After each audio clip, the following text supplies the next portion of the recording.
এখন 6:45 বাজে গাইস, দেখো এখনো বৃষ্টি পড়ছে, ঝিরিঝিরি হালকা বাতাস।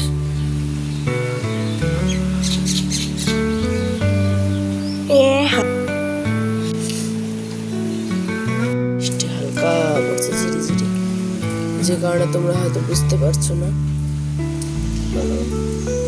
তো যেমন কথা তেমন কাজ। তারপরে কিন্তু দেখো বাসনগুলো ধুতে চলে আসলাম। বৃষ্টি ঝিরিঝিরি পড়ছে, বৃষ্টির মধ্যে ভিজে ভিজে এত কাজ করতে হচ্ছে যে কি বলবো। কিন্তু এটার মধ্যে একটা অন্যরকমের আনন্দ। গ্রামের মেয়ে বউরাই বোঝে এই সুন্দর ওয়েদারে কাজ করলে কতটা মনটা ভালো লাগে, তাই না? ঘুমিয়েছিলাম, কিন্তু ওই যে একটা চিন্তা মনের মধ্যে থেকেই যাচ্ছে, যদি মোটরের জলটা শেষ হয় তাহলে কি করবো বলতো। তো good morning everyone, welcome back to our new video. সকালে উঠে বাসন টাসন ধুলাম, ঘর টর ঝাড় দেওয়া তো হয়ে গেছে। তো বাসি কাজ করতে করতে হালকা বৃষ্টির মধ্যে ভিজেও গেলাম। তো ভাবলাম চলো স্নান করে নিই, মোটরে আবার জল থাকে না থাকে। তো স্নান টান সেরে নিলাম। এখন চলো রান্না বান্না বসাবো। আয়ানোর বাবা কিন্তু এখনো ঘুমোচ্ছে। তো তোমাদের কোথায় কোথায় বৃষ্টি হচ্ছে জানিও। চলো, যেহেতু ভিজে গেলাম সেই কারণে কিন্তু স্নানটাও সেরে নিলাম, তাহলে নিশ্চিন্ত সারাদিনের একটা বড় কাজ কিন্তু হয়ে গেছে। তারপরে লাইট জ্বালিয়ে এখন গাছ রান্না করতে হবে, কি আর বলি তোমাদের। তো বন্ধুরা লিটারালি আমি কিন্তু একদম বাল্ব জ্বালালাম, যেহেতু পুরো অন্ধকার হয়ে আসছে মেঘটা আরো। তো এখন যেহেতু রান্না বসাবো তাই আলো জ্বালিয়ে রান্না করতে হবে। তো এদিকটা দেখাই কেমন অন্ধকার হয়ে এসছে ভাই। আর আসুক সারাদিন পুরো কাল, আমি চাই একটা বন্যা হয়ে যাক। আর আমি সত্যি চলো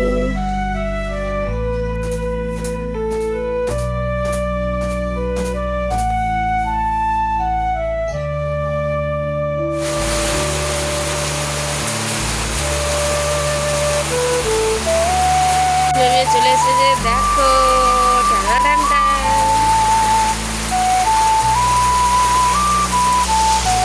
কি ভালো লাগছে না?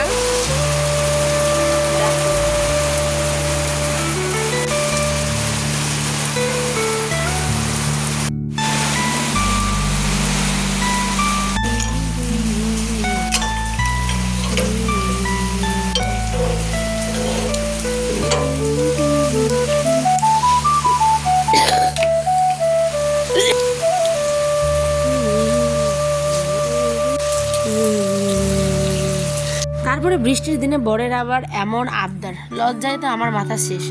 ওই বলছে কি বলতো, ওই বলছে যে আমাকে এখন বৃষ্টির দিনে এই মাংসটা রান্না করে দাও। আমি বলছি তুমি পাগল হয়ে গেছো, এটা হচ্ছে খাসির মাংস, ঠিক আছে? তো খাসির মাংস ওই আমাদের এখানে কাটা হয়েছিল, যেহেতু বৃষ্টি পড়ছে ঠান্ডা ঠান্ডা ওয়েদার, তো সেই জন্য কিন্তু প্রত্যেকটা বাড়ির মানুষই কিন্তু নিয়ে নিচ্ছে। তা আমাদের এখানে 2 কেজির মতো নেওয়া হয়েছে, হঠাৎ করে নেওয়া হয়েছে। এটা একদম কি বলবো, আমাদের বাড়িতে দিতে এসেছিল, আয়না বাবা নিয়েছে আগেই। আমি জানতাম না যে আজকে বৃষ্টি হবে, আমরা কিন্তু আগে থেকে এটা ঠিক করা ছিল যে নেওয়া হবে। তাই দেখো নেওয়া হয়ে গেছে। আর এদিকে বড় কিন্তু ব্রাশ ট্রাশ করতে করতে ভিজতে ভিজতে কলপাড়ে যাচ্ছে স্নান করতে।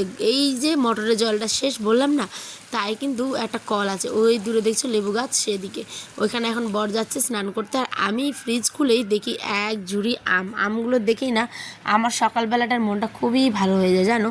চলো কি করা যাবে, এখানে কিছু বেগুন আমি নিলাম 3টের মতো। বর বলেছে বেগুন দিয়ে ভালো করে, বেগুনটা হলুদ লবণ দিয়ে ভাজা ভাজা করে আগামী দিনের গত দিনের যেটা কী বলে মাংস ছিল, সেই মাংসতে কিন্তু এটা মিক্স করে দিতে। তো যেমন কথা তেমন কাজ। দেখো ভালো করে বেগুনগুলো এবার ধুয়ে আমি হলুদ লবণ দিয়ে কিন্তু ভেজে উলট পালট করে একদম মাংসের মধ্যে মিক্স করব। তোমরা কারা কারা বাসি মাংসে এই জিনিসটা দিয়ে খাও অবশ্যই কিন্তু জানিও। বৃষ্টিটা হালকা থামলো, আর এইদিকে চলো মাংসগুলো আমি ধুয়ে নিই ভালো করে। ধুয়ে নিয়ে 1-1.5 ঘন্টার মতো জল ঝরাতে রাখবো, যেহেতু আজ রান্না হবে না। বর বলেছে তো কি হয়েছে, আমি কিন্তু এই যে এইটুকু মাংস আছে সেটাই আগে খেয়ে শেষ করব, তারপরে ওই মাংসটাতে হাত দেবো, ঠিক আছে? তো দেখো এখানে বেগুন দিয়ে আলু দিয়ে কিন্তু মাংস আমাদের রেডি। তোমরা কারা কারা বেগুন দিয়ে খেতে পছন্দ করো অবশ্যই জানাবে।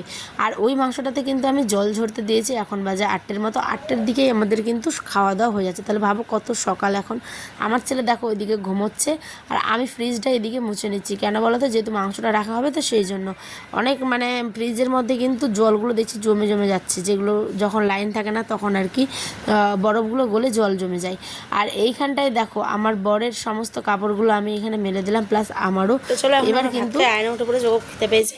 তো তারপরে আবার সারাদিন কী করছি দেখা হবে নেক্সট লাইভে, বাই।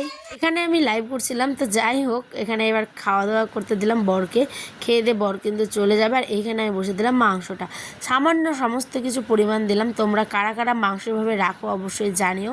এখানেও একটু হলুদ, লবণ, তেল, আদা, জিরে, রসুন, পেঁয়াজ সমস্ত কিছু দিয়ে হালকা আছে কিন্তু অনেকক্ষণ ধরে এটাকে ভাজা ভাজা করলাম, যাতে জলটা না থাকে। জল থাকলে কিন্তু মাংসটা পরে আবার গন্ধ হয়ে যেতে পারে, তাই এখানে যাতে জল না থাকে সেই রকমই মাংসটা ভালো করে রান্না করে দেখো মেজে টেজে ভালো করে জল দিয়ে ধুয়ে একদম পরিষ্কার করে দিলাম। কারণ এক ঘরে একবার রান্না সবসময় আমি চাই পরিষ্কার রাখতে। আর এটা হচ্ছে সন্ধ্যাবেলা, পাকা আম বের করেছি কয়েকখানা, আম এখন খাবো বলে। আর এটা ছিল রাতের ডিনার, পাঁপড় ভাজা, আলু পটলের ভর্তা আর ডিম ভাজি। তোমাদের কেমন লাগলো ব্লগ অবশ্যই কিন্তু জানিয়েছো। বাই।